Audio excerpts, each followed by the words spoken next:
قل لازواجک وبناتک ونساء المؤمنین، کہہ دیجئے اپنی بیویوں سے، اپنی بیٹیوں سے اور اہل ایمان کی خواتین سے، یدنین علیہن من جلابیبہن، کہ وہ اپنے چہروں کے اوپر اپنی جلباب کو لٹکا لیا کریں،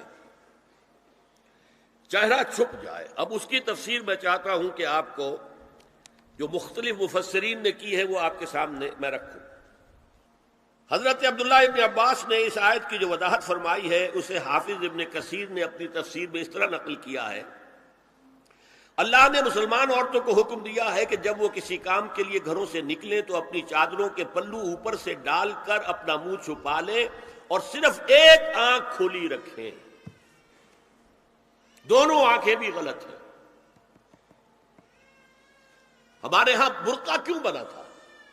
دیکھیے چادر میں عورت لپٹی ہوگی، اس کا ہاتھ جو ہے اس چادر کو سنبھالنے میں آکوپائی ہو جائے گا۔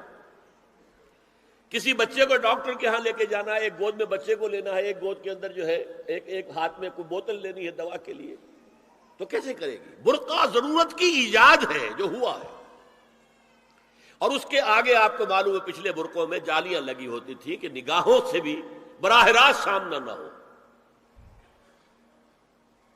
اس اعتبار سے وہ جالی ہوتی تھی۔ اور اب بھی ضرورت اس بات کی ہے، ایک آنکھ، اور یہ میں نے اپنی آنکھوں سے دیکھا، انقلاب ایران کے بعد جو حاجی آئے ایران سے، ان کو جو میں نے دیکھا ہے، اس طرح چادر میں ملبوس عورتیں ہوتی تھی، لمبی سی چادر، ایک ہاتھ سے اس کو اس طرح پکڑا ہوا ہے اور صرف ایک آنکھ کھلی ہے، دوسری نہیں۔ اور سن لیجئے،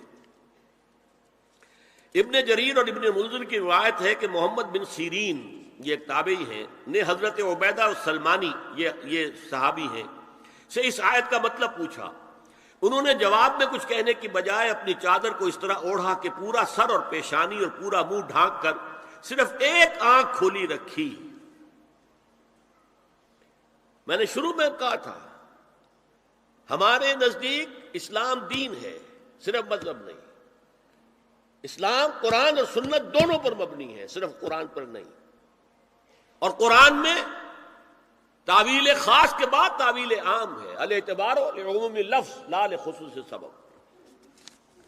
اور سنیے، ابو بکر بن عبداللہ ابن عربی نے یدنین علیہن من جلابیبہن کا مفہوم ان الفاظ میں بیان کیا ہے، تغطی بہ وجہہا حتی لا یظہر منہا الا عینہا الیسری، یہ عورت اپنی چادر کو پورے وجود پر ڈھانپ لے اور اس طرح چہرے کو بھی ڈھانپے کہ صرف بائیں آنکھ کھلی رہے۔